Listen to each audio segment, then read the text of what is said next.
Hey guys, welcome to the first edition of 4Up Gaming podcast. So pretty much what we're going to do on here is we're going to rant and rave for a little bit and talk about bullshit, and ultimately I guess we'll have a purpose, but for this very first episode, I guess our purpose is kind of being, for people that are starting out with Kings of War, what to look at when you're looking at army selections and stuff like that. So we're going to get into more detail as we go on, but I think that's really what we're going to focus on, is kind of just looking at different armies. Yeah. Pretty much we're just going to try and give you a little bit more insight into how we decide on what kind of lists we're going to build, and selecting armies and selecting lists. Pretty much being able to look at stat lines and decide how you want to play and how to go about it. And so maybe you'll get some insight out of it, and maybe you won't. Yeah, this is more for people that are just getting into the game. I guess if somebody wants to have this to listen to while they're working out or doing something, I guess they can. Don't listen to me while you're working out. Yeah, that's kind of weird, isn't it? And don't take it into the bedroom with you. Yeah, definitely not a good place for it. But, I mean, unless I guess you're really bored. But you should not be that bored. So yeah, what we're going to do, like I said, everything on here is pretty much opinion. So if we look at a list or a unit or whatever, and we say, you know what, Cav is best suited for this role and this role, we're pretty much basing this off of our opinions. What we say is not the end-all, be-all. I'm sure there are going to be people that are going to look at certain units, certain army types, certain war gear, whatever, and they're going to be able to say, no, that's complete crap, man. That is complete crap. I can use this for this and this and this. And that's probably true. This game, you can use multiple units to, I guess, meet multiple roles if you need to. Mm-hmm. That's the nice thing about Kings of War is, I really haven't ever seen two army lists from two different people that look the same, which is cool. It's one of the strengths, I think, of the game. No, because it's not like other games. Every unit can be viable. Mm-hmm. Yeah. Almost. There are some units that are just garbage, but it's not like, Warhammer Fantasy where you're like, nope, you got to build this list, otherwise it's not going to work. Or, and you have maybe 2 or 3 different list options with different armies. And you see something real cool and you want to run it, but then you realize real quick it's not viable. This is a garbage unit. Yeah, it kind of just sucks. So luckily with Kings of War, you don't have that. So what we'll do is we'll take a quick break here, and then we will get into exactly what we're going to be talking about.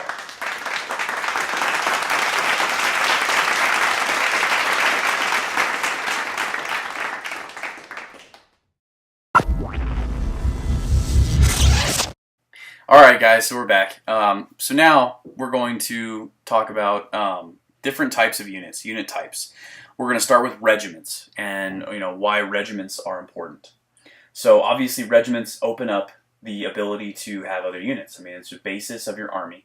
You can have 2 troops with it, and then you get to select either 1 war machine, 1 hero, or 1 monster. Mm-hmm. So regiments can kind of be the foundation of your army.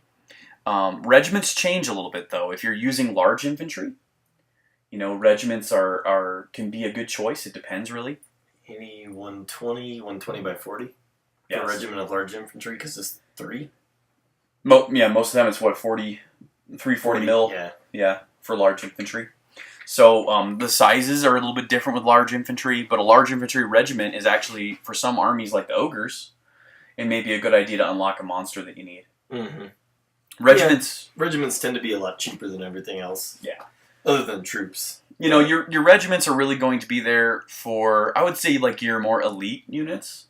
Mm-hmm. Yeah, if you don't want to take like a 300-point unit. Yeah. But you still want some punching power. Right. Then you're going to take a regiment. A regiment is good because they're not real big size-wise. So as far as their footprint on the battlefield, their footprint is a lot smaller. They can usually wheel a lot easier. Mm-hmm. Not like wheeling is a big deal so much in this game, but it does matter when you're dealing with terrain and stuff. Yeah, with terrain and then with enemy units and your own units, it does definitely make a difference. Because if you have a really long horde and you're trying to wheel in position and you've got a unit right behind you, and you're narrow enough to go up next to the unit, but you're not narrow enough you're fully interpenetrate. Exactly, you can't penetrate clear, so then your footprint's in your own unit, you can't do it. So right, it when you're using the smaller regiments, it does make it a lot easier to move and reposition, especially if somebody gets behind you, if somebody outpositions you. Regiments are a lot easier to mask those mistakes, I guess, and make up for them. It's also easier to multi-charge with 2 regiments. Exactly. You know, you have less getting in the way possibly. Hordes, for the most part, make a pretty big footprint on the battlefield. Hordes generally are pretty large unless you're doing large infantry. Right, and then the hordes are good size. Yeah, then the hordes are great size. So it's definitely something to... 120 by 80. Ridiculous. It's something to think about there. Regiments are good, like I said, for smaller, more elite units that maybe might be too expensive. The downside to having regiments, though, is that usually their nerve is a lot lower. Yeah, the nerve is lower. I personally like to take regiments of units with really good speed, Okay. an okay amount of attacks, and really good to hit. So that way they can get in there before they die? Is that what I'm guessing? Or, I mean, if they have to be used as chaff, they're cheap. Okay. And we're gonna refer to chaff a lot in this. Chaff, what we consider chaff, is pretty much Troops are better, but a trash unit. A unit that its only design on the battlefield is to die. It's a meat shield. It's going to go in first. It's going to take hits. It's going to protect or block for another unit. It's going to take away the enemy's first charge so that you can countercharge with the second unit. That's what we refer to when we say chaff. So if you ever hear us talk about chaff, it's an old, I think it's an old English term. It means trash. It just means a unit you can throw away. And yeah, regiments, I agree. I guess you can use them for chaff. for some armies. Right, for some Obviously. armies. For, like, ogres and stuff like that, your large infantry, your more elite units. Right. Definitely not chaff. No, definitely. But, Definitely like, not chaff. Kingdoms of Men, their regiment sizes are kind of garbage. So then you, okay. So they're I see chaff. that. They're also pretty cheap too, aren't they? Yeah. So you can use them for chaff. And it depends, you know, with regiments, I like That's to my use... personal opinion, by the way. Yeah, well, I'm sure by now. So I'm sure by now we've had some people on there who are like, oh, that's bullshit. We don't agree with that. It's all opinion, guys. This is all our opinion. We're not saying that what we're saying is completely true. And we're not saying that all we say is completely right either. We're going to forget some rules here. We're going to forget some subtle differences. You know, we're not perfect. So, you know, for example, I've already forgotten about irregular units. And for those of you that are new players, I'm sure you guys are like, what the hell does the asterisk mean next to a fucking unit? And that means it's an irregular unit. That means you cannot use that to unlock other units. So if you have an irregular unit that is a horde, you cannot use that to unlock anything else. You have another horde that is not an irregular unit in order to unlock stuff. So see, I'm already forgetting shit, but you know, we're not perfect. Like I said, we're on here to rant and rave and just kind of talk, and we're gonna If we literally remembered everything, people would turn it off. Yeah, So pretty much. it's pretty fine. pretty much. They'd be like, what the fuck? I have no idea what this guy's talking about. Yeah, this is bullshit. So, so again, regiments, they have a clear-cut purpose, at least in my eyes. They're usually more elite. Your elite units are going to typically be regiments. A lot of times, too, your elite units, you're not going to be able to run them any bigger than a regiment. A regiment's usually going to be the biggest you can run them, because if you ran them as a horde, it'd be kind of cheesy. You know, my Palace Guard for the elves is a great regiment size. They're 15, 17 to break, if I remember right. Threes to hit. Threes to hit, yeah. 5 on defense. 5 on defense, crushing strength 1, and all elves... 12 movement. 12 movement, yeah. All elves get, well, speed 6, but you can do a 12-inch march, yeah. All elves, too, except for some, are, which makes no sense, all elves except for some.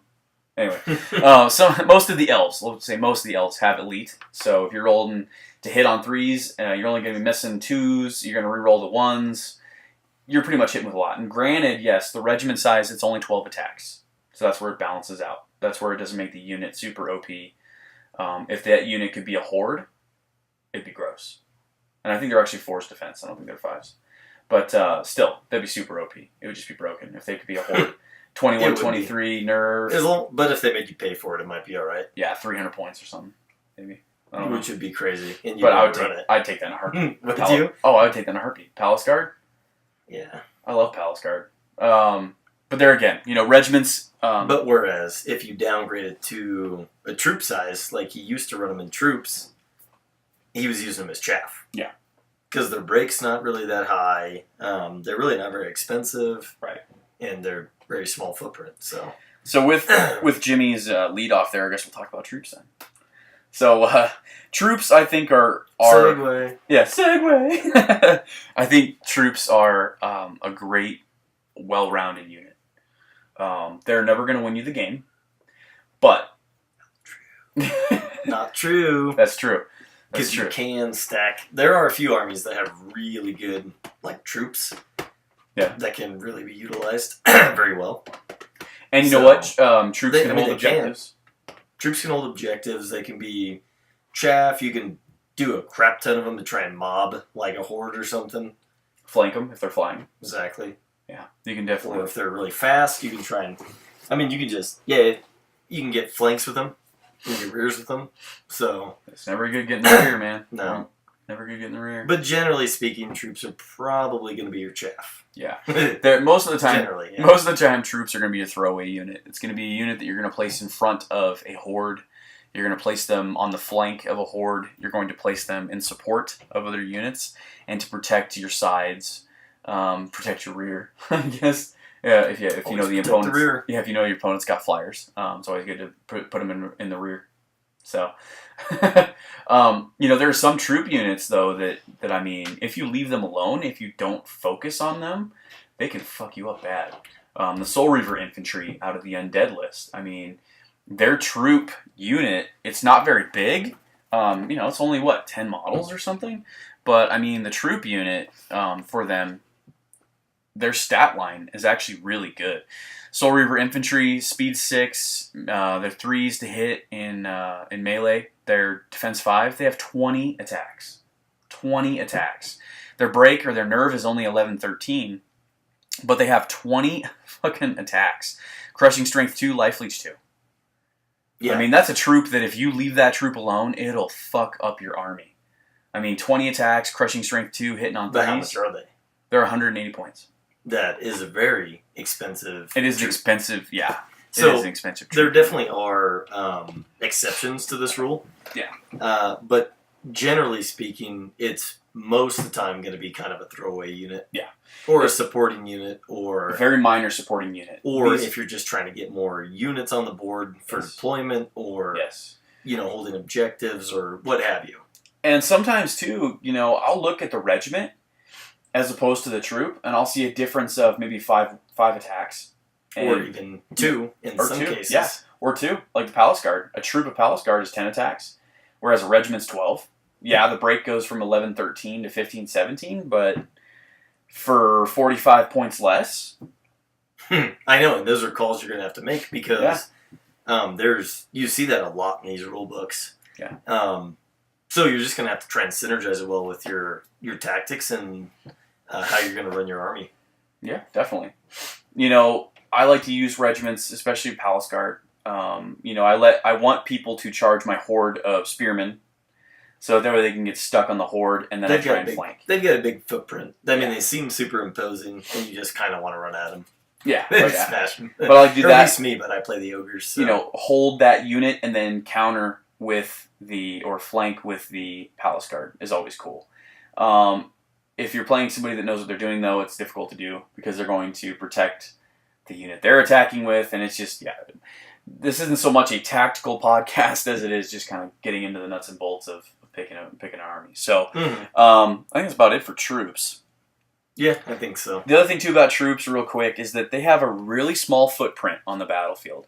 And when I say footprint, I mean the size of the unit. And that matters in Kings of War because the size of the unit dictates what their charge, their arc of sight is, dictates where their leader points are. And it dictates how much room it takes for them to move around, reposition, and also how much room they can block from an enemy unit or from your own unit. So footprint is huge. Sometimes a big footprint on the battlefield is helpful because it can block all kinds of stuff. Sometimes it's not. So it really just depends. We'll go ahead and we'll take a break here real quick.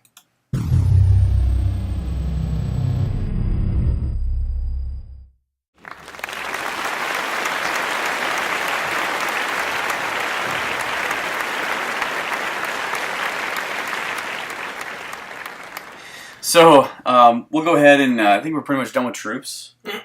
Yeah, I don't think there's too much more to talk about without actually getting into Tactics. Armies. And specifics. Armies, right? So, we'll go ahead and move on to hordes. I don't know. Hordes to me might just be my list building. Hordes are kind of my bread and butter. They're kind of the backbone of my army.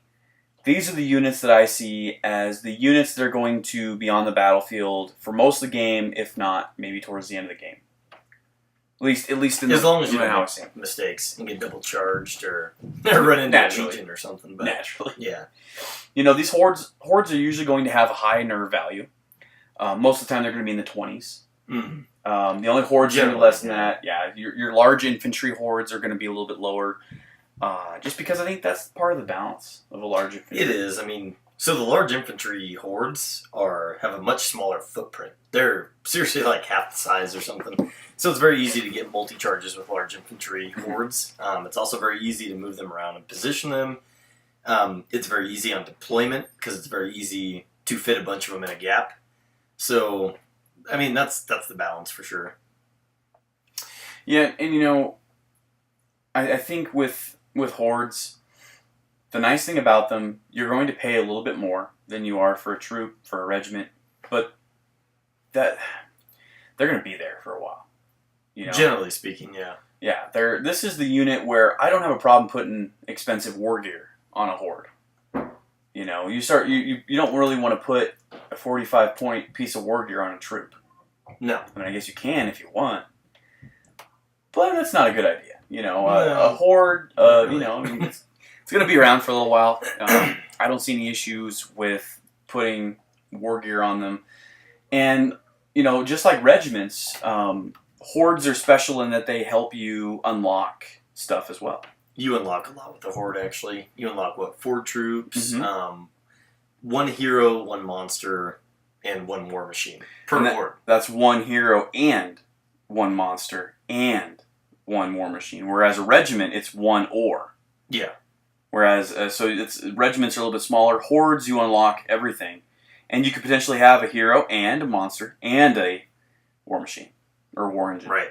And when you're first starting, if you pay attention to the what unlocks what, it's kind of actually a good idea to go off that basis. You get 1 horde, it unlocks 4 troops. Mm-hmm. So why not, kind of look at that and be like, okay, well, I'm going to run a troop and another supporting troop. It kind of helps you get like the basics down for.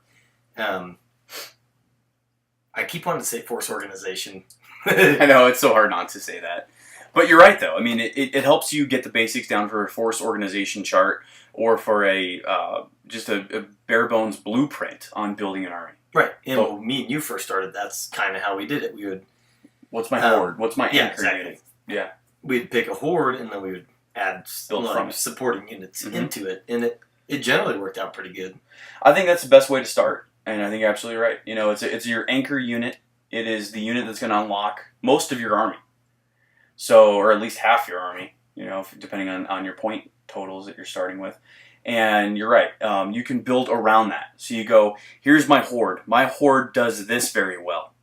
So now it's not very good at this. So how can I build units around it that help take away the weakness? And that's how I like to build a list when I'm doing it, is I like to look at, what is this army naturally good at doing? Is this army naturally good at combat? Is this army naturally good at shooting? Is this army naturally good at having high movement? Do they have a high break? Are they a very nerve strong army, I guess? And then this unit, it has a high nerve. It's very strong defense wise, but maybe it doesn't have a lot of punch. Okay, well then maybe I will balance that out with some troops that have high punch, or a regiment that has a high punch, something like that. Vice versa. You have a horde that might have high punch. Maybe you want to balance out something that can slow down other armies. I think hordes are, like I said, hordes are pretty good. In most armies, you're going to see it as a backbone. You're going to see it as the ground floor, so to speak, of your army. It's going to be something that's meant to go in, either plug an area up, take a few turns of combat, either succeed or lose, but ultimately allow you to use the rest of your army. Get in position. To get into position, to flank, to fly over, grab to an shoot, objective. Yeah. grab an objective and hold it. Yes. These units are going to be your rocks. They're, you need something to hold, you're going to put your horde there. You're not going to put a troop there. Unless your troop's crazy. You're crazy strong. A bunch of wraiths or something. I don't know. But yes, I mean, absolutely. Hordes, the downside to a horde, though, again, like we were talking about, is the footprint. They are It is pretty a very big footprint. Yeah. Unless you're running a large infantry horde. Yes. And I keep reiterating that because I personally do not like hordes unless they're large infantry hordes. Well, you're an ogre player, so yeah, I can see that. Well, I mean that, and I'm looking at the Kingdoms of Men list too, and I've got 9 hordes, That's and that's I a easily big put it. footprint. I easily put in 9 hordes. And you can out. You're looking at it, and there's a ton of terrain on the board, and then how are you going to run this? How are you not going to plug yourself up? Yeah, how are you not going to outposition yourself? Which is a very easy thing to do, actually. When you're charging with a regular unit, you have to think about, are any other units in the way? Because you cannot charge through an enemy unit, and you cannot charge through your own unit. So you have to find a way to be able to wheel around units while still charging. You get one 90-degree pivot unless you're nimble, and I don't know of too many hordes that are nimble. Some I think are, but mostly it's large infantry. I think the Fallen out of the Varangur, are they nimble? No, they have Pathfinder. Yeah, they have Pathfinder. But I think it's the. I can't remember what. I think there is a unit. There is some large infantry that's nimble, but unless you have nimble, which then will give you an extra 90-degree pivot in that charge, you're going to have one 90-degree pivot, and it's really hard when you're a horde to 90-degree pivot around another unit and still be able to make contact with the unit that you're charging.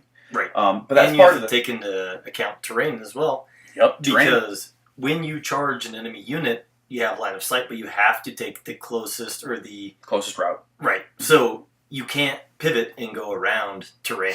Right. So you can't go around a forest. You have to go through that forest. Yep. And if you've got a really long block of dudes, it's going to happen. It's going to happen. What does that do? Well, it takes away, if your unit has an 8 Thunders charge, and it gives you -1 to hit.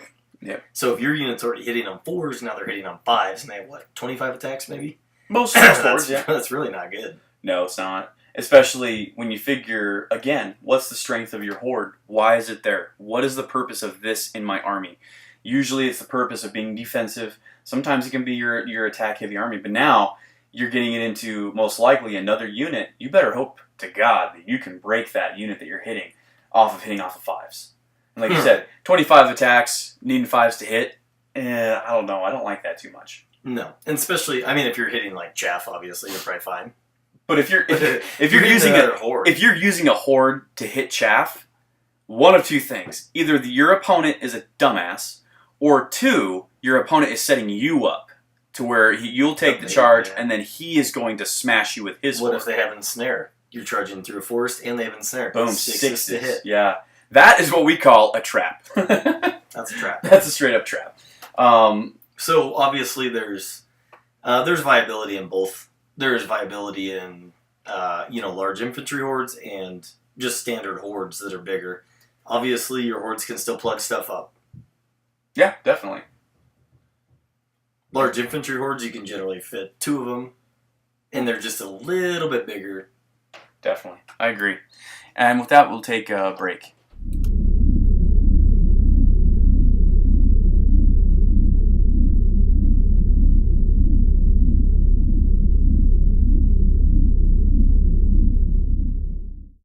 Alright, so Eric and Jimmy, we're back here again.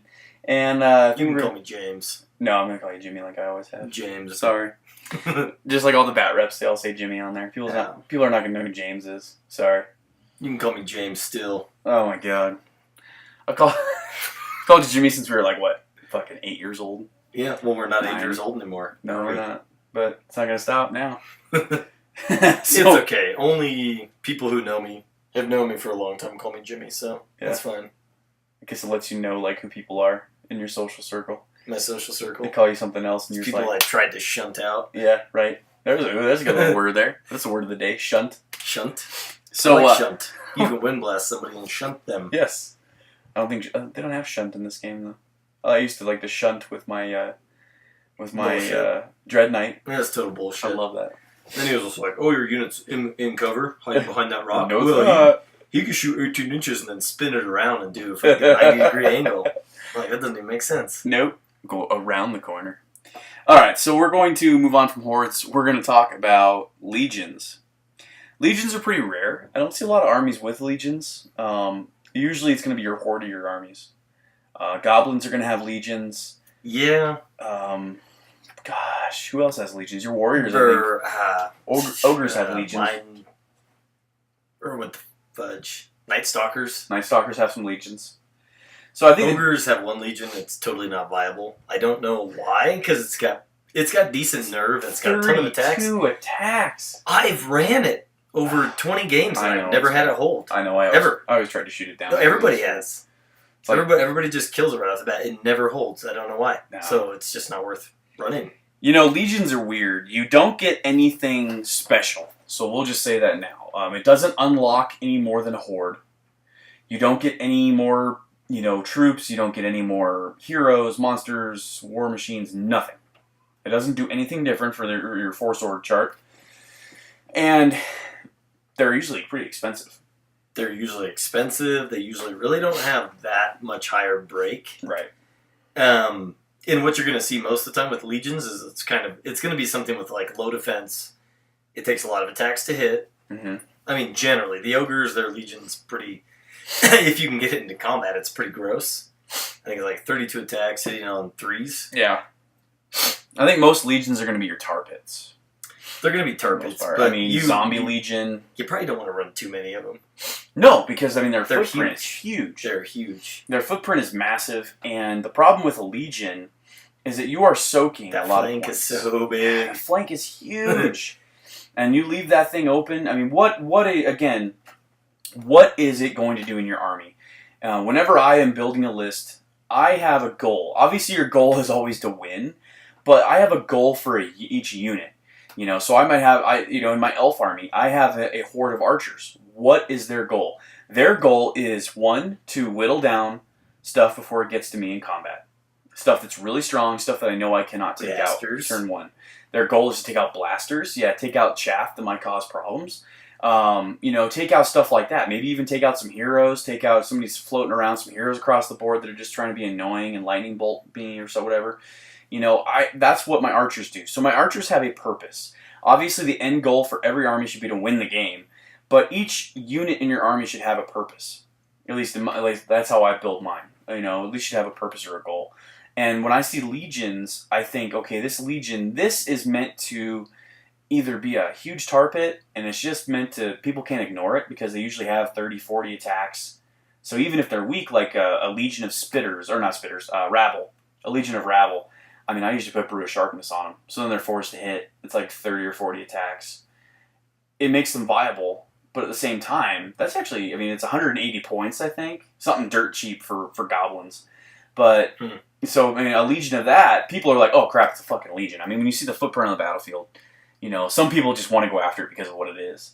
But I see them as either a tar pit, or they're going to be that main, you put them in the middle of your line and you march them towards something that you want to destroy. Right. And then put stuff around it to protect the flank. Yeah.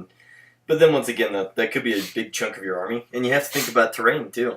Because there's going to be times when you literally cannot fit that legion through a gap. Oh, no, it's not a gap. So if they get stuck, then what?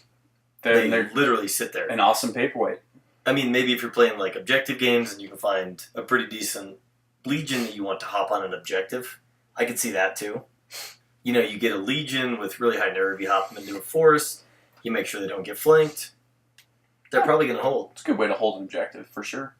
But there again, in an objective game, a lot of the stuff changes. But in an objective game, do you want your legion holding an objective while your troops are dying? Who knows? I don't know how you're going to design your army. That's the beauty of this game. But I'm just trying to think of viability. Right. Because honestly, I don't see any viability in legions. Yeah, I'm just going to say that's my personal opinion. I don't see them as being viable. Yeah, I don't think their nerve is high enough for their footprint. Yeah, it really makes them different. It really makes it different. So I'm sure there are people out there that can run them really well. We're pretty much giving you guys, a no BS type look at them. Legions are what they are, and I think you get the same with a horde, and it's usually cheaper. The footprint's smaller, and you know what? You may be able to put 2 hordes in for the price of a legion. I don't know, and boom, now you're going to win on deployment.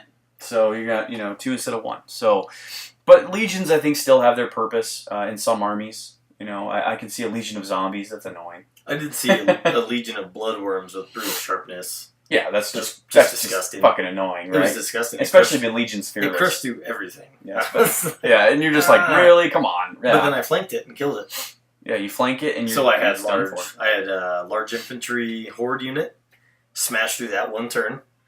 That's 200 points. Whoop-de-doo. Then I flanked it. Just done. It's just done for. Flanked it and double charged it, and it was dead.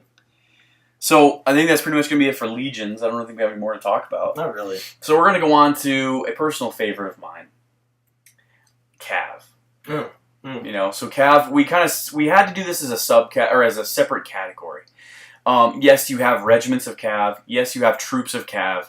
But I feel that Cav's special. So I think you need to talk about them separate. So within Cav, you can have large cavalry and you can have regular cavalry. And usually large cavalry, you're going to have either a regiment or a horde that you can base things off of. They're height 2, generally. Yeah. 2 or 3. I actually think large Cav's 3. Large Cav's 3. Height but 3. That's what I said, 2 or 3. Oh, yeah. So regular cavalry is 2. Right, regular Cav is going to be height 2. And that's something that if you're new to the game, you're going to have to get used to awfully quick, is the height of things. It's no longer pure line of sight. Well, actually, I don't even think it was in the first edition, but in other war games, it was pure line of sight. In this one, it is. I mean, you got to have line of sight, but there's a height characteristic given to the units. So if you have a height 2 in front of a height 1 unit, and the other unit is trying to charge through it, they generally can't see it unless they're taller than the height 2 unit. So, for example, if you have a monster, the enemy has a monster, and he's trying to charge your unit of spearmen, and it's behind a unit of Cav, it's going to be difficult to see them. It's going to change it up a little bit. Plus, you won't be able to charge through the unit, which is always nice. I mean, if he has flying and there's a big enough gap. Yeah, who knows? There's always possibilities. But as far as, height matters. So if you put normally speaking, most... Shut up. Why are you trying to say that? I know I'm short, but, it just leaves... Height matters? What? Height matters? What do you mean? Well, it matters when you're playing the game. You got to pay attention to it. Mm-hmm. Shut up. So, let's say you have a height 1 unit, and it's trying to charge another height unit, and there's... Tom. Yes, in case you guys haven't watched the Bat Reps, I am short, and Tom is very tall. Jimmy's a good medium, but yeah, I guess I never really thought of it like that. But yeah, I guess height does make a difference. I guess if somebody's going to shoot at me, I'm going to hide behind Tom, and they're not going to hit me. That's fucked up. Anyway, so he's pretty skinny though. Typically speaking, I did shot through him. Typically speaking, though, height is going to matter. Right. Typically speaking, height is going to matter as far as shooting through a unit, whether or not they're going to get cover save, whether or not they're going to have line of sight to be able to see the unit behind them. And so Cav is good. I don't generally like to use Cav to block. It depends. I mean, so in your army, you don't really run any troops of Cav. No, mine are all regiments. But for me, my Ogre Cav, or my Goblin Cav. That's true, they're chaff. They're chaff. They're purely chaff. They're cheap. They don't really hit that good. They don't really hit that hard. They just have really good movement. That's true. And they're nimble. So I look at Cav a little bit differently. That's true. So with regular Cav, they're height 2. You can either pick troops or regiments. With some armies, you can actually take a horde of Cav. Which are generally, I think, every horde you can take of Cav is pretty gross. Yeah, but they are very expensive. Yes, they are. They're very expensive. And that's because 300 some points they usually. They do well. And if you hit something with Cav and they don't have phalanx or like ensnare or something, you're going to wreck them. Yeah, it's going to hurt bad. Like a horde, because 32 attacks hitting on 3s generally, they're dead. Thunder's Charge like 1 or 2, plus Crushing Strength maybe. Generally, whatever you hit with a horde is going to die. Yeah. But also, their footprint is huge. Yes, their footprint is massive for a horde of Cav. I think Cavs serve a very special role. And they're height 2, so generally people are going to be able to see them to shoot them. Yes. So you've got to keep that in mind. You've got to get your Cav up in the battle. You've got to be aggressive if you're going to try to run them, or be sure that you can get around somebody's flank. Yep. You don't want to play passive with them. No. Generally, especially... So, I mean, there's viability in taking a horde, but if... You also got to synergize it. I've noticed a trend with a lot of my battles. I can tell if I usually, and this is a usually thing, if I usually get my Cav into the battle, say couple turns. Turn 1, 2, turn 2, turn 3. That battle is usually going to go my way. It's either going to be a draw or a win. I've noticed with the games that I have lost that I have either failed to use the Cav well, or I did not get them in the game until towards the end. So I think Cav, if you know how to use them well, they can make or break a game for you. Cav, in my mind, is, and maybe it's just because I loved the Bretonnians, back when they were around and Warhammer Fantasy was around. I loved seeing a whole army of fucking knights on the battlefield on horseback. That just to me was fucking awesome. And so I have a special place for Cav. I love Cav. But they are definitely, is it hard to do a whole army with Cav? Yeah, there's only a couple armies that you can do a whole army of Cav. And I actually am doing one with the Brotherhood. Just kind of a throwback to Bretonnia. It is actually kind of hard because me and you had a game where you were running all Cav, and pretty much what I did is once I saw that he was, oh man, pretty much there was nothing I could do. I was not going to get the first charge, and he was going to get every single first charge that he wanted, and I didn't want to just run through everything. I hid in the forest. Yeah. I hid 5 units in the forest. So we ended up drawing. You take away that Thunderous Charge. Yeah, that ended up being a draw. That game and the -1. That game was totally different. That game was epic. But it ended up being a draw. I think it came down point for point on that one. Yeah, it was really close. It ended up being a draw. It was within 200 or whatever it had to be. But yeah, I mean, so Cav are not always. I wouldn't necessarily normally design a list behind Cav, but then you have, specialized Cav. You have Dracon Riders, which are flyers. You have Forsaken, which are flyers. And, you have Flying Cav, which is just crazy. Or you have basically like Shooting Cav, which generally... Silver Breeze Goblins. Their attacks aren't that good, so you're going to be shooting. And Thunderous Charge doesn't matter. And what is that Cav good for? Well, that Chaff Cav, I guess is what I'd call it. Oh, I love Chaff Cav. It's good for taking the charge. It's good for disordering other flyers. It's good for taking out those pesky Orc Blasters that somebody has. It's good for putting a couple wounds on something to get rid of some chaff units. They're not going to win you the game, but it's good for those small, minute, I guess, tactical moves that you have to make. Mm-hmm. And also, if you run enough of them, you can generally put pressure on someone early on if they have a relatively stationary army. Yeah. Also, they're pretty good for charging war machines. If somebody's, leaves their war machines, say you get it out, either out deploy them or they leave them kind of out of the way because they want to keep their shooting avenue open. Run some Chaff Cav at them. Mm-hmm. Because anything that attacks war machines triples its attacks. So even pretty much the weakest unit can do it. Yeah, that's definitely a good idea. And with most, or your Scout Cav, your Fast Cav, they're going to have speed of 9 or speed of 10. So they may not be necessarily a flyer, but they're fucking close to a flyer. Like I said, Cav, they are going to mostly be your punch. They are going to be something that you're going to want to run into a unit that's already weakened, or an elite unit that maybe doesn't have high nerve, and you want to run that Cav in there. High movement. Right. Or you can run Cav into another Cav unit. They're great for, I guess, playing the movement game and outmaneuvering another unit and making them pay for it. They're hard to defend against because most Cav is going to have double the movement speed of a regular unit. So you also have double the charge distance. And so it makes people maybe play a little bit more conservatively if they don't have something to counter the Cav on a certain side of the board. Right. And speaking of which, make sure you build something into your list to counter Cav. Yeah, you've got to have something. You do not want Cav to be able to wreck your face. Because most armies I'm seeing maybe have a couple units, 2 or 3 units of Cav. Very much, I mean, it's unusual when you see more than that unless it's the Dracon Flyer list or the Brotherhood list or something like that. Most of the time, you're going to see maybe 1 or 2 units. But I tell you what, I mean, I've seen 1 or 2 units of Cav wreck a whole fucking army. It can happen. So Cav is definitely something to think about.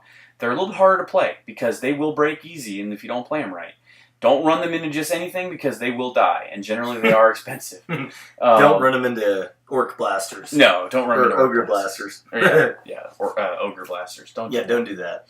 But, you don't want to run them into anything. You want to be selective with them, but they are a good augment to, let's say you're using a troop. You have a troop unit, and then you have a Cav unit. And you're able to you might be able to take out a horde, depending on what the troop unit is. You know, it's a good Be way to careful with combo them. them. They are height too. Yeah. People will shoot them. Yes, people are going to shoot your cav. And if they don't, then, well, they're probably shooting something else that's better than your If cav. they don't, kill them Yeah, with your cav. yeah. Be very careful, though, cav. Into difficult terrain, it hurts cav, I think, worse than anything else. Most cav has Thunderous Charge. So it's going to take that Thunderous Charge away. And most cav have 3s to hit. Some are 3s 4s. or 4s, yeah. Yeah, so it's going to -1 for a hindered charge. So now you're going to be hitting, instead of hitting on 3s, you're hitting on 4s. And if you're hitting on 4s, now you're hitting on 5s. And you Which basically, translation is you're not going to do jack shit. Yeah. And really, if you think about it, you look at battles, you know, back in the day, you never saw cav running into a forest because you can't maneuver a horse in a fucking forest. So it makes sense. I mean, it makes sense. It balances out the game, you know? Otherwise, cav would fucking own the battlefield, I think, in a lot of ways. And with that, you know, it kind of is a good segue into flyers, I think. Which we haven't really talked about. I think that's the last one, really. Well, no, I guess we have to talk about monsters real quick, and heroes, and war engines. But we'll just talk about flyers real quick, though. I mean, flyers, 20-inch move on most of them. Some flyers have less. I saw one that had 12. Yeah, sometimes you'll see, like, Wraiths. Wraiths have 6-inch, 12 charge. They weren't even shambling. Oh, okay. They speed 6. Some do. Yeah, some do. There's some in Uncharted Empires that have base that. You know, I know there's a lot of talk about flyers being overpowered. They are. And yes, they are. I'll give you two right now. They're powered pretty heavily. But are there ways to play against flyers? Yes, there are ways to play against flyers. And with the new rules. Yes, and with the new Clash of Kings rules, if a flyer gets hit, has taken a point of damage in close combat, they lose their flying ability. And if that unit gained Nimble from their fly ability, they lose Nimble as well. I know that was a lot to take in, but pretty much the best way to put that is, if a unit is a flyer, okay, let's say if a unit of flying cav like the Dracon Riders, they also are nimble because you get nimble from fly. That's the special rule that kind of is both, I guess. It takes both units, or it takes both special rules. Well, if you do 1 point of damage in combat against that Dracon Rider unit, it takes away fly. And because it takes away fly, nimble is wrapped up in that. Now, let's say you hit somebody like, let's say you hit the Green Lady. The Green Lady is an individual, so she is already nimble. And let's say you hit her, do 1 point of damage. She can no longer fly, but she is still nimble because she was nimble outside of the fly special rule. I know that's confusing for some, but if you look at the rules, you'll see that nimble is also included in fly. And pretty much if nimble is separate from that, then you're good. If it's included in the fly special rule and that's the only place the unit gets that from, then once it gets hit, that's it. So, in layman's terms, that's basically just saying that flying unit can no longer charge your front line, hit something, bounce off of it, take a point of damage, and then jump over that unit and charge whatever's behind it.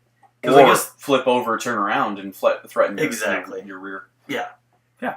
Because I feel like that's kind of what was happening before, and I feel like that's really why flyers were broken.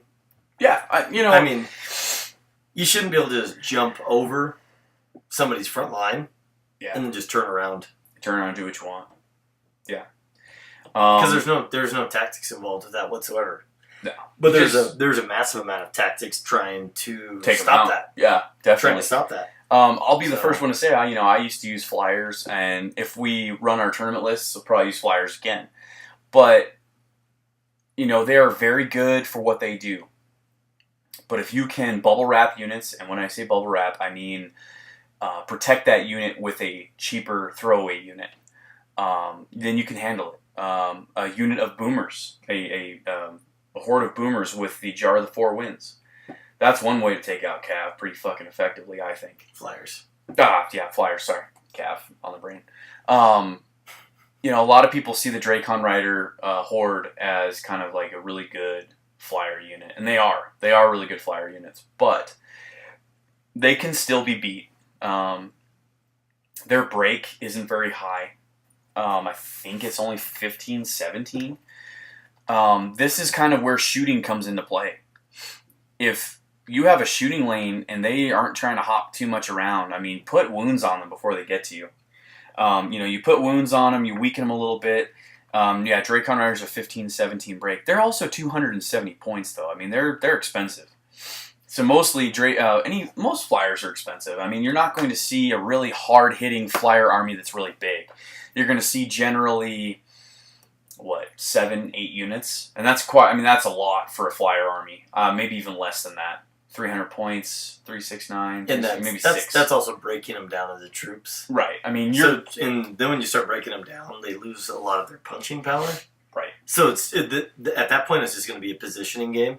Right. And just charge them. Yeah, I mean, you can horde stack with them. You can put a horde that's cheaper in front of a horde that's not. Let them charge that first horde, and then, either you can flank them once they get stuck, or outposition them. Because all you got to do is 1 point of damage against them. And the thing is, most flyers are cav. You do that 1 point of damage against them, they lose a thunderous charge as well. So now it slows them down a little bit. So I think that's where the viability of hordes comes in, is because it can help. Now, granted, you can always have the double charge by flyers, which hurts. Dracon Riders are 18 attacks, 3s to hit. They reroll 1s. But also think about it this way, too. If they're having a double charge with 4, 5... Yeah.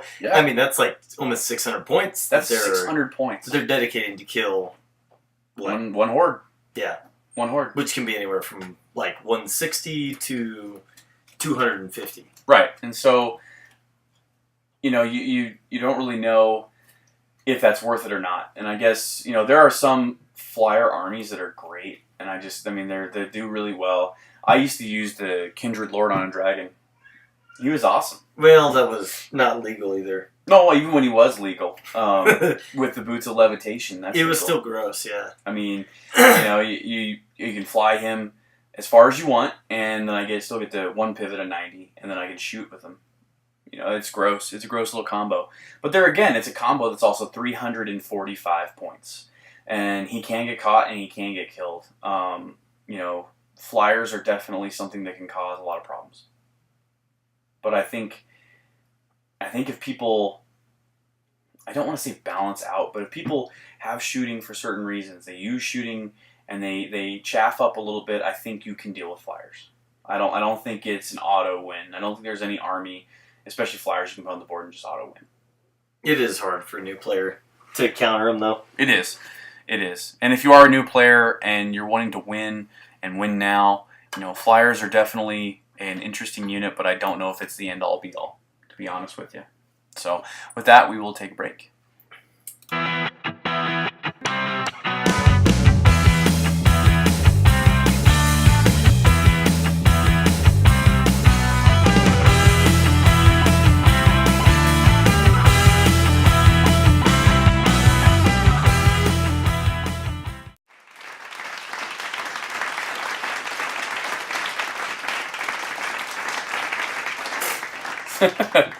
So we're back. Now we're going to move on.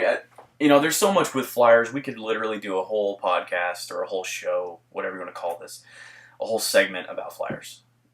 There's a lot with them. No, I think I'm done. They're bullshit and overpowered. But you can counter them. And they are, for the most part, they are going to be expensive. So, with the new Clash of Kings rules, I think it's Mantic's way of trying to balance them out a little bit. I think they realize that flyers are, for the most case, a little bit overpowered. And I think in the next year or two, we are going to be seeing some balancing effects there. It'll be interesting to see. If Mantic hears this video, fix the ogre's nerve. Oh, God. Do something. So, with that, we're going to move on to monsters. Monsters, I think, are more viable in this game than they were in Warhammer for a while. They are. You can have a monster in this game, like a Steel Behemoth, that literally makes somebody change their whole tactics. Monsters tend to be more expensive, though, but they tend to have high defense. They are going to draw a lot of fire, and sometimes that's what they're good for. Because they're height 4. Yeah, because they're height 4. So they're height 4, so as long as somebody has range, they can generally shoot them. Yeah. I mean, they're going to take... It's going to be 3-inch difference to not take a minus. Yes. in the shooting phase. So if your monster is height 4 and it's hiding behind a height 1 unit, Yeah, boom, it's clear clear shot. So you better hide him behind some large cav that's height 3 or something. And even or then, even something height 2. yeah, and even height 2. Yeah. So monsters, I like what you were doing for a while with the monster with your giant. I like how you're running him with your cav. Because it made people go, fuck, okay, well, it's just cav, whatever, this chaff. But then you put the monster with it, and it's like, shit, I can't ignore them. Monsters typically aren't going to be as fast as cav, but I know the giant, I think almost every army has a giant, just generic giant or a generic monster that's speed 7. Most monsters are going to have Strider, or at least giants are going to have Strider, so they don't get hindered when they charge into difficult terrain. They are, however, slowed down by difficult terrain, so something to think about when you're designing a list. But I really just don't know if that's going to be enough. I mean, obviously you have Strider, like I said, you have Pathfinder, but or you don't have Pathfinder. I don't think it's going to be enough to really make them not viable, though. So giants generally have a pretty small base. Right. So it's really good for deployment, and it's also really good for a supporting unit because generally it's pretty easy to protect. Mm-hmm. It's generally easy to protect. And it also can get pretty good flanks. It also makes it very easy, because it's a small base, to multi-charge or even triple charge. Mm-hmm. Yeah, and it's a great way to augment a charge. You're going to be able to take out troops. You're going to be able to take out some regiments. I don't know many... Most chaff. Yeah, most chaff units. I don't know most hordes that you could probably take out with. Not most. I did have my giant take out a horde of your archers, but then again, the archers, they're archers. 5s to hit. Yeah, they're archers. No crushing strength. Right, and it didn't take them out in turn 1. No, it took a couple turns. Yeah, with the cav. Right. But by himself, it's difficult. So giants or monsters in general usually have a very specialized role that is army specific. Typically, they either have flame breath or they're going to have crushing strength 3. So they're heal right. D6 plus 6. I mean, the monsters the monsters generally have good options too. There's generally, a couple monsters in every list that has a different role. And so it's really just like it's a supporting unit almost. What flavor do you want in your army?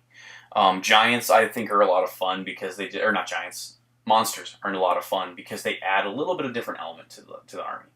They add a little bit of staying power if you have a weaker army, and it kind of gives something more. It gives a little bit more flavor, a little more variety to an army. And they're not generally expensive, although except you have like the Steel Behemoth, which is like 270 something. 250. He's only 250.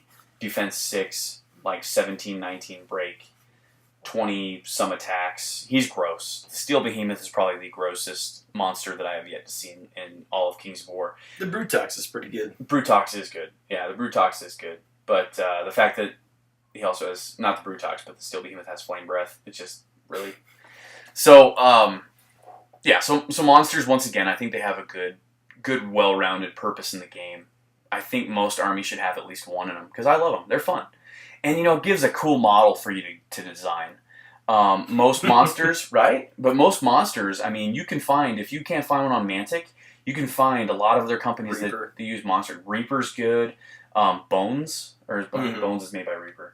I'm not sure. War Machine even has good ones. And if you really have to, and you really want to, you can also use Games Workshop.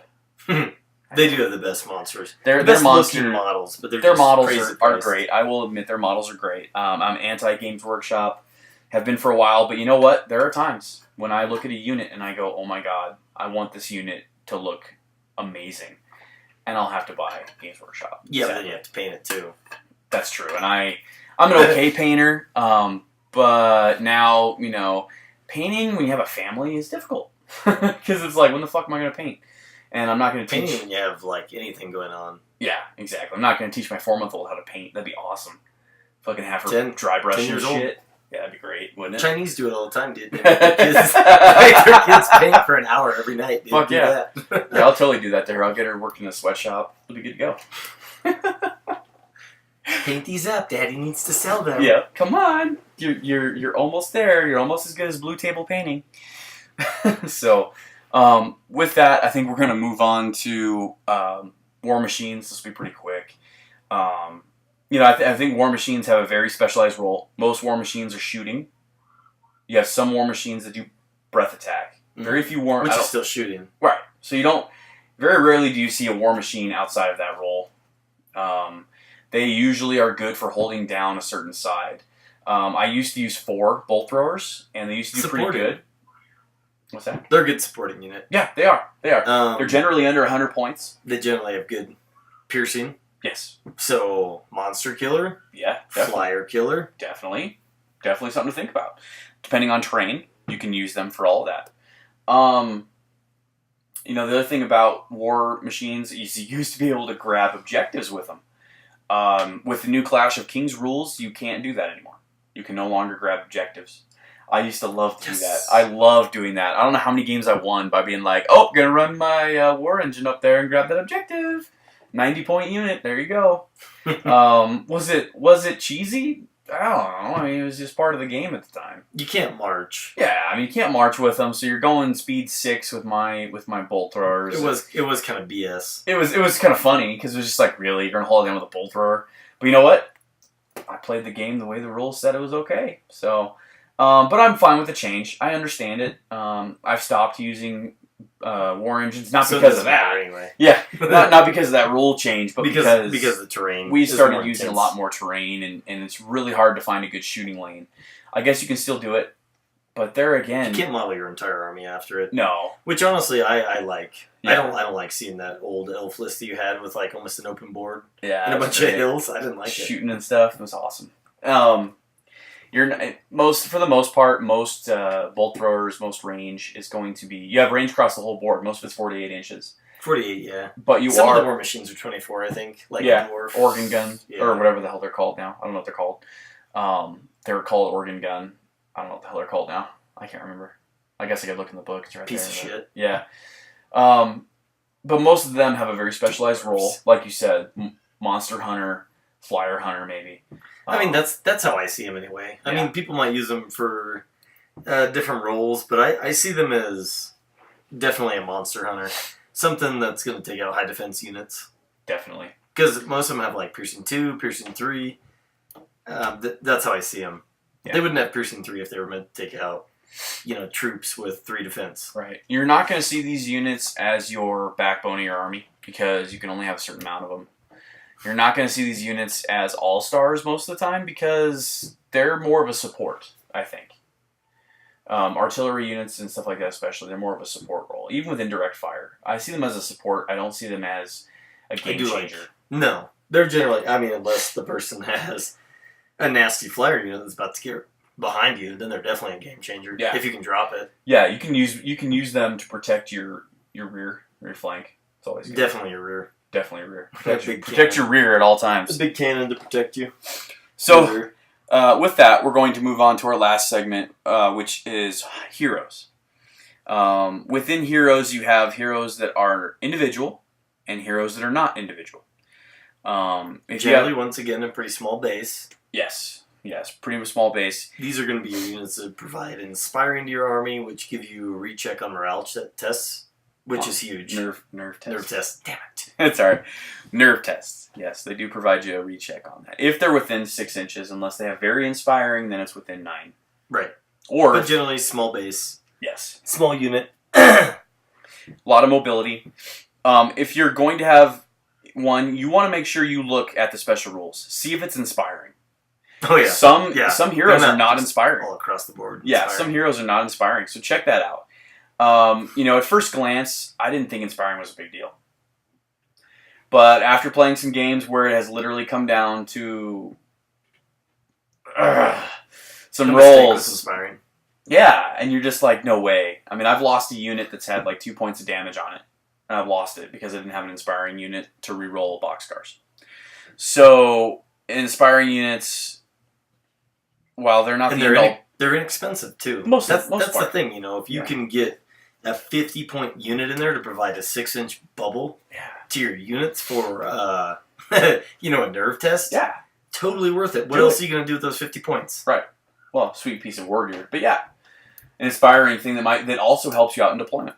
Yeah. What if you don't have that inspiring check? Right, and then or you're the fucked. nerve check. Right, and then you're Then fucked. it dies, and your piece of war gear is gone as well. Yeah, exactly. That's true. It's very true. I guess you always put Helm of Confidence on there, which gives you the route reroll. But that's one unit though. You can't bubble. You can't do the inspiring. You can't do that. And if you synergize your army well and run that hero in the middle of say 4 or 5 units and they're all in combat, you're right. You're absolutely right. It's pretty big to have. Invaluable. Make sure you also look and see if they're individuals or not. If they are individual, they have a whole different class of rules. I mean, individuals are crazy. You're not going to ever double or triple for flanks unless you're attacking a war machine. You're not going to be able to... Most individuals are not going to be able to win a battle by themselves against hordes. He's not an individual. I know. Brock is not an individual. So it is also... Let me just say this. It is the only unit in the game that can pivot and then charge. Yes. It's the only thing in the game. Because they get a free pivot before a order is given. So a move or a charge issue. So it is the only unit in the game that can do that. Yes. Which actually is pretty big if you're running it behind stuff and you need to, say, turn around and support a unit. Mm-hmm. Yeah.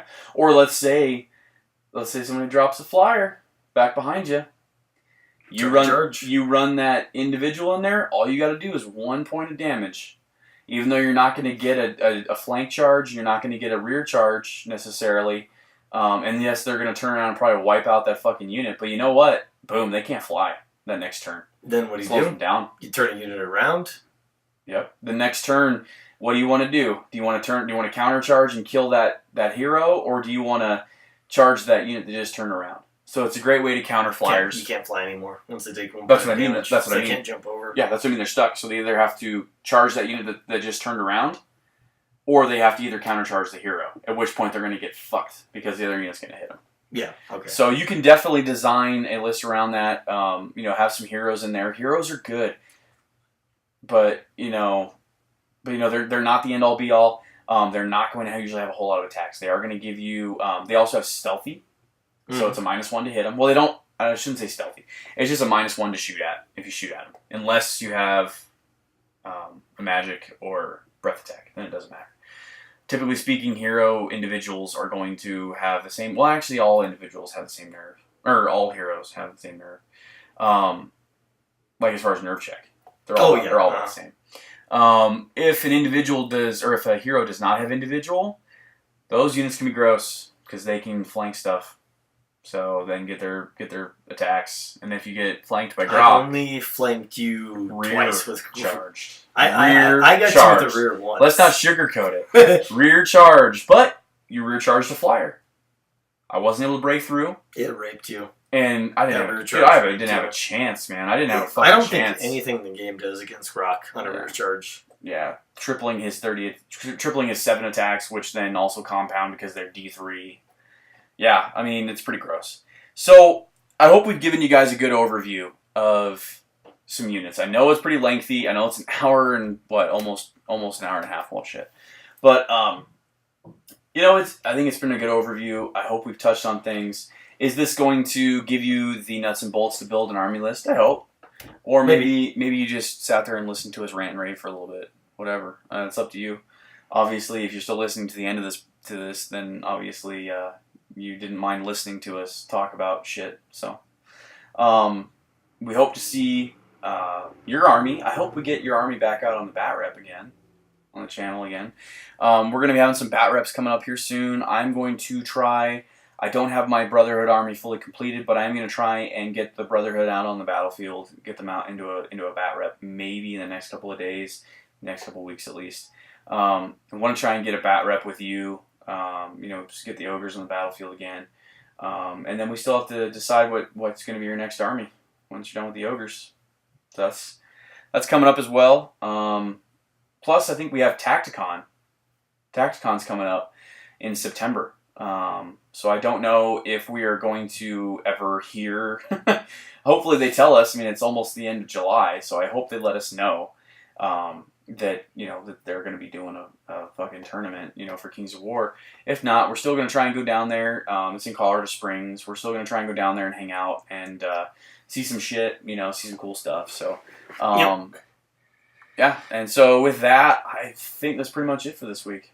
Pretty much. If you like the videos, don't forget to throw a thumbs up or subscribe. Yeah, it's always nice. And if you like this, I guess, YouTube. Definitely comment. Comment what you do like, what you don't like. Yeah, and let us know, guys. Let us know if you don't like these, if you don't think they're good, because this is just kind of an idea that we've had to be able to talk about things outside of the bat rep. We don't want to make our bat reps really too lengthy with bullshit, so this is kind of our outlet for bullshit, I guess, the best way to put it. We want our bat reps to be about battle reports and not so much about talking about topics. So, other than that, please let us know if you liked it or not. Let us know if you want us to continue these or not. If not, we'll stop doing them. We're not going to get fucking fired. Oh no. So. I don't have to sit here for an hour and 20 minutes and listen to you talk. Yeah, right? Yeah, if not, that'll be it for tonight, guys. Alright, you guys have a good one.